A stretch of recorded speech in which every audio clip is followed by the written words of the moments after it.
Fox 4's Shari Armstrong brings the story of one local woman who's fallen crazy in love with promoting representation for all children. During a trip to the store for some new underwear, 8-year-old Bella Perkins tells me she had one request as they searched for the right pair. I was like, Mom, can you find some black girls like me that has my skin color, my hair color? They didn't find any. I'm like, why is no one there? For Yolanda Perkins, a Southwest Florida entrepreneur, a question like that launched her into business once again. We've introduced you to Yolanda before. She is the founder and CEO of Swimmy Caps. That brand diversifies characters on swim caps, increasing representation for black and brown children. A concept, thanks to Bella, Yolanda's now featuring in her latest brand, Undies by Blenditone. The problem is the lack of diversity and inclusion that we see with characters when it pertains to kids' underwear. The brand's taken off. Examples came and then we're like, oh yeah. Even gaining recognition, Yolanda says, in ways she still can't believe. I was like, maybe they made a mistake, you know? But there was no error. And I'm reading, I was like, oh my God.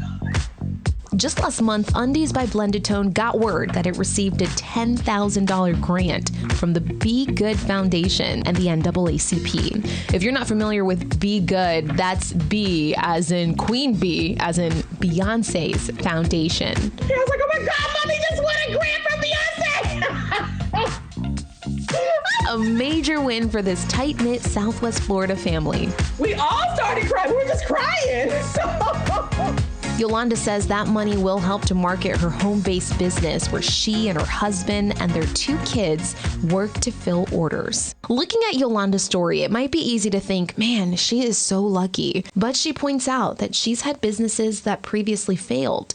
And she tells me there's a thought she sometimes just can't get over. There are times that I'm like, wow, I can't believe that I was in prison. Like, wow. In 2004, Yolanda's life looked very different. My inmate number was 25379-018. I will never forget it. And I made a very important choice and a decision when I was in college that landed me in federal prison for 3 years. That poor choice, credit card fraud, led to a very wise decision. I always said that I would never go back to prison. Except there's a slight change in plans. She's heading back armed with a PhD, 2 successful businesses, and an additional title. This time around, I will be going back in as a speaker to talk to women that are preparing to be released. Yolanda already keeps up with prison databases, often sending letters to incarcerated women. You don't know me, I just want to encourage you. And as she encourages us all to conquer goals despite setbacks, she tells me this grant funding, coupled with understanding how hard it can be to find a job after serving time, takes her one step closer to achieving her broader dream for her business. Scale my brand where I can bring on individuals and hire them. I know how important it is to have a job or to need a job, especially when you're coming out of prison. And I want to be able to provide that as a resource for individuals that are returning. And that's Bella approved. Thank you. Okay. Shari Armstrong, Fox 4.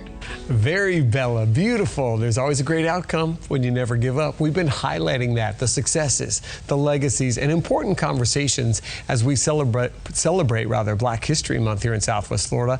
If you'd like to see more of our coverage of this, you can go to fox4now.com, click on the Black History Month tab. It's right under the Fox 4 logo and Rebound Southwest Florida.